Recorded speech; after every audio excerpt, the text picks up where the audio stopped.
الجيل الجديد اجهزه اقوى بفرق ضخم وجرافيكس اقرب للواقع وريت تريسنج اقوى وذكاء اصطناعي ممكن يغير الطريقه اللي الالعاب بتشتغل بيها. والغريب ان الموضوع مش مجرد خيال، لان سوني ومايكروسوفت بداوا فعلا يجهزوا الجيل الجديد. سوني شغال على البي اس 6 ومايكروسوفت فعلا بدات تعلن عن الاكس بوكس بتاعها. لكن انا السؤال، ايه اللي نعرفه فعلا عن الاجهزه دي؟ وهل بلايستيشن 6 هيكون فعلا اقوى جهاز بلاي ستيشن في التاريخ؟ وهل اكس بوكس الجديد ممكن يعمل حاجه ما حدش كان متوقعها؟ ومين فيهم بقى ممكن ينزل الاول والسعر هيكون كام؟ والنهارده مش هنتكلم عن اشاعه واحده بس ونمشي، النهارده هنجمع اهم الاخبار والتسريبات والتوقعات عن بلايستيشن 6 واكس بوكس الجديد. وفي الفيديو ده هقول لك ايه فعلا اللي اتاكد من التسريبات والتوقعات عن بلايستيشن 6 واكس بوكس، وايه اللي لغايه دلوقتي لسه مجرد كلام. فجاهز؟ يلا بينا. بعد سنين من البلاي ستيشن 5 وبعد ما شفنا البلاي ستيشن 5 برو بيدخل على الخط، في سؤال واحد بس بدا ياخد مساحه اكبر واكبر: البلاي ستيشن 6 هيكون عامل ازاي؟ لان المره دي احنا مش مستنيين مجرد بلاي ستيشن اقوى، لا احنا مستنيين جهاز يخليك اول ما تشوف لعبه عليه تقول ده فعلا جيل جديد. والمثير اكتر ان سوني بالفعل بتتكلم فعلا عن الجيل الجديد من بلاي ستيشن وبتقول انها بتستثمر فيه من ناحيه بقى المنصه والمحتوى، لكن التفاصيل الكامله لسه مستخبيه. وده اللي خلينا نسال سؤال واحد بس: ايه اللي ممكن يكون مستنينا؟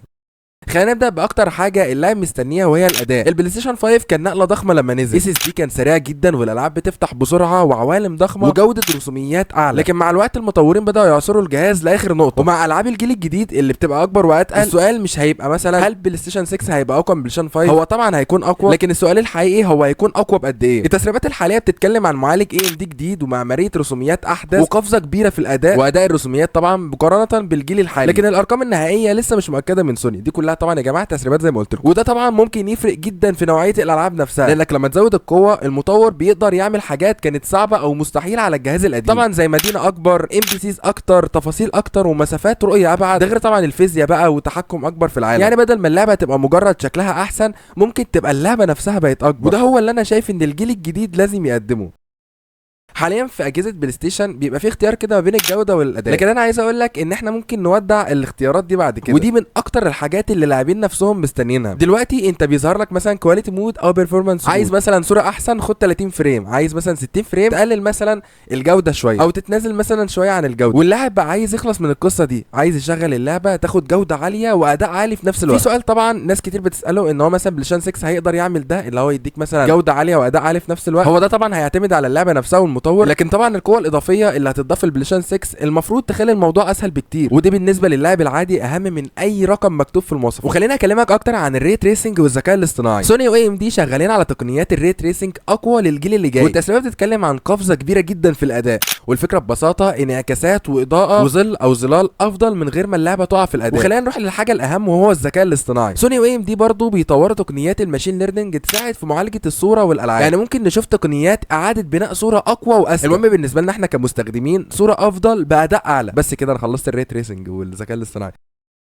لكن خلينا بقى نخش في الالعاب، وهنا بقى تبدا الحكايه، لان بصراحه ممكن سوني تعمل اقوى جهاز في العالم، لكن لو مفيش العاب عظيمه فهي مش فارقه. البلاي ستيشن 6 لازم يبدا بجيل من الالعاب يخليك تقول انا محتاج فعلا الجهاز ده، وانت اصلا عندك كميه من الالعاب ومشاريع بلاي ستيشن كبيره جدا في الطريق، وفي العاب اتعلن عنها بالفعل على الجيل الحالي، وشويه منها ممكن يمتد لفتره الجيل الجديد، خصوصا المشاريع الضخمه اللي لسه قدامها سنين على الاطلاق. وده سبب ان اسماء زي مثلا وولفرين ومشاريع تانية كتير بتظهر باستمرار في نقاشات مثلا البلاي ستيشن 6. وتخيل بقى اول العاب البلاي ستيشن معموله من البدايه لجهاز جديد، مش لعبه بقى بلاي ستيشن معمول لها مثلا ابجريد عشان تتلعب على بلاي ستيشن 6 وتحس بالفرق، لكن لعبه تقول للمطور انا عايزك تستخدم كل قوتك. هنا فعلا هنبدا نشوف معنى الجيل الجديد. طبعا لازم نتكلم عن جي تي اي، لان جي تي اي 6 نفسها حاليا من اكبر الالعاب المنتظره، وان شاء الله هتنزل يعني في نوفمبر 2026 على بلاي ستيشن 5 واكس بوكس سيريس اكس واس برضه. لكن السؤال اللي هيشغل لاعبين كتير، يعني روك ستار هتعمل ايه لما الجيل الجديد ينزل؟ هل هنشوف نسخه محسنه مثلا من جي تي اي 6 زي ما حصل مع جي تي اي 5؟ هل الجيل الجديد هيقدر يرفع الجوده والاداء في نفس الوقت؟ هل روك ستار هتستفيد من القوه الاضافيه في تفاصيل اكبر؟ دي حاجات لسه مش معلنه، لكن جي تي اي تحديدا من الالعاب اللي ممكن تخليك تشوف الفرق الكبير بين جيل وجيل بوضوح شديد.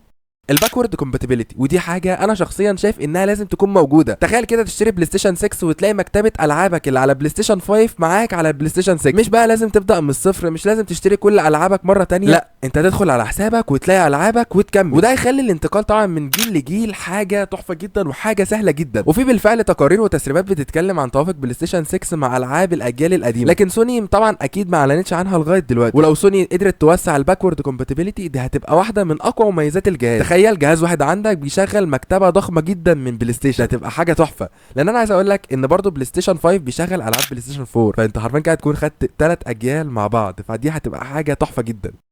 الكنترولر، وهنا سوني عندها تحدي صعب لان الدول سنس رفع السقف جدا. الهابتيك فيدباكس والادابتيف تريجرز والاحساس بالمطر والسلاح، كل ده خلى الكنترولر نفسه جزء من تجربه اللعب. فانا مش مستني من سوني انها تعمل كنترولر شكله مختلف وخلاص، انا مستني لكن افضل من الدول سنس، بطاريه اطول وراحه اكبر واستجابه اسرع، والمزايا اللي موجوده حاليا تكون موجوده بس بشكل اقوى. لان لو سوني قدرت تعمل كنترولر يخليك انت كلاعب تحس بيه، هيبقى كده فعلا عملوا الصح. ويا سلام بقى لو يضيفوا شاشه كده يا جماعه بدل التاتش باد مثلا، هتبقى حاجه تحفه جدا. تظهر لك مثلا البطاريه، تظهر لك الساعه، تظهر لك البروفايل اللي انت عليه مثلا على حساب مين مثلا، فدي هتبقى حاجه حلوه جدا. ومثلا تظهر لك مثلا الهيلث بتاع الشخصيه بتاعتك، البنزين بتاع العربيه بتاعتك، هتبقى بصراحه حاجه تحفه جدا. هيبقى شكل الدراع اصلا هيبقى شكله حلو كده. السعر، وده يمكن اهم سؤال في الفيديو كله، لان بصراحه احنا ممكن نتكلم عن اقوى جهاز في التاريخ، لكن لو سوني نزلته بسعر يخليك تبيع الكليه عشان تشتريه فهو مش هينفع خالص فعلا. والجيل اللي جاي عنده تحدي حقيقي هنا فعلا، خصوصا مع ارتفاع تكلفه مكونات الاجهزه بقى والذاكره والتخزين. يعني سوني قدام معادله صعبه، عايزين جهاز قوي جدا وفي نفس الوقت سعره يكون مقبول للاعب، ودي ممكن تكون واحده من اصعب القرارات في تاريخ بلاي ستيشن 6.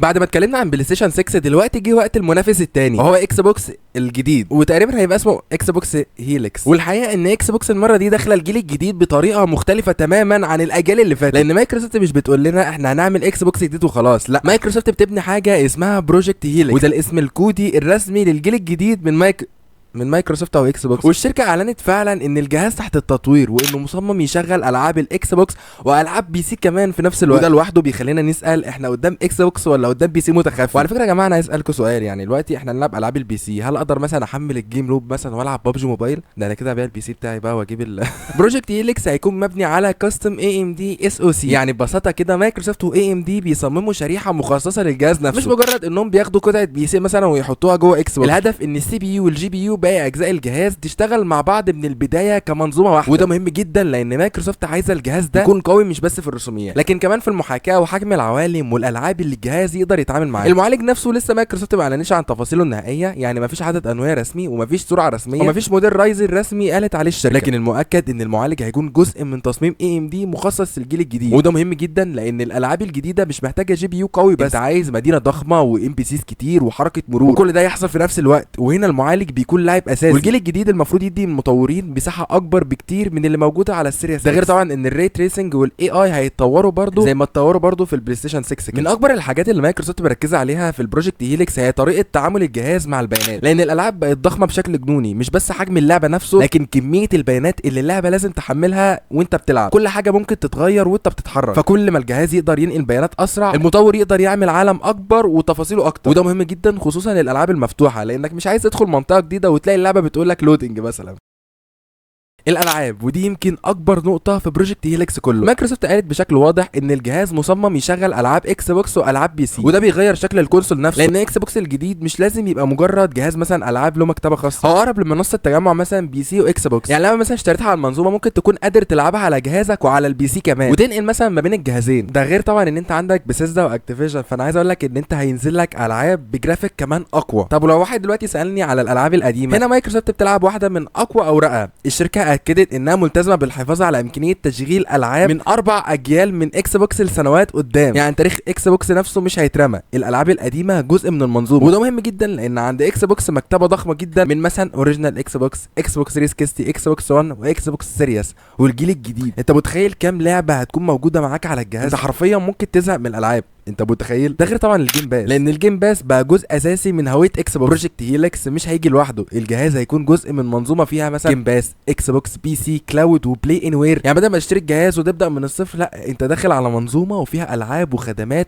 ومكتبه موجوده بالفعل. الكنترولر دي حاجه لازم مايكروسوفت تركز عليها، الكنترولر بتاع اكس بوكس اصلا ممتاز يعني فاهم، لكن مع الجيل الجديد انا مستني مايكروسوفت تعمل حاجه اكبر، مش لازم تخترع شكل جديد بالكامل، لا، انا عايز مثلا راحه افضل، بطاريه افضل، نتطور زي الدول سنس، ما نفضلش واقفين مكاننا كده على طول. بصوا بصراحه يا جماعه انا مش متوقع مايكروسوفت ممكن تعمل ايه، لكن من توقعاتي انا، مش من التسريبات بفكك من التسريبات، انا توقعت انا ان المفروض مايكروسوفت خلاص بقى يعني تبدا بقى ما تحط لك بطاريات غير البطاريات بتاعه الريموت اللي هي كانت حاطاها دي، تطور لك في الدراع ذات نفسه، تخلي الدراع متطور كده زي الدول سنس كده، تحسسك ان انت ماسك حاجه قيمه كده. لو جينا من ناحيه السعر فانا عايز اقول لك ان هو برده تحدي بالنسبه لمايكروسوفت، اصل انت كده كده هتعمل جهاز قوي، فانت يوم ما يبقى رخيص ممكن يبقى ب 800 او 900 دولار او كمان $1000، انا ما استبعدهاش والله. وما تقولش انا بتشائم والله. هو ده للاسف السوق حرفيا. عندك الرامات غلت والستورج التخزين غلا، الاس اس دي كله غلا. وتوقعت ان هو ينزل امتى؟ انا عايز اقول لك ان نسخ المطورين المفروض هتوصل لهم سنه 2027، فهو ممكن ينزل مثلا في اواخر مثلا 2027 او بدايات 2028 في الحدود دي كده يعني. هو كمان ممكن ينزل بدري كمان عن البلاي ستيشن 6 بفتره يعني. انا اظن سوني اصلا ما بتفكرش في البلاي ستيشن 6 دلوقتي خالص، فاهم؟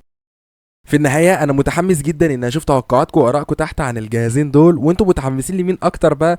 وعايز أشوف بالذات أنتوا متوقعين السعر مثلا ينزل، الجهاز مثلا ينزل بكام دولار مثلا؟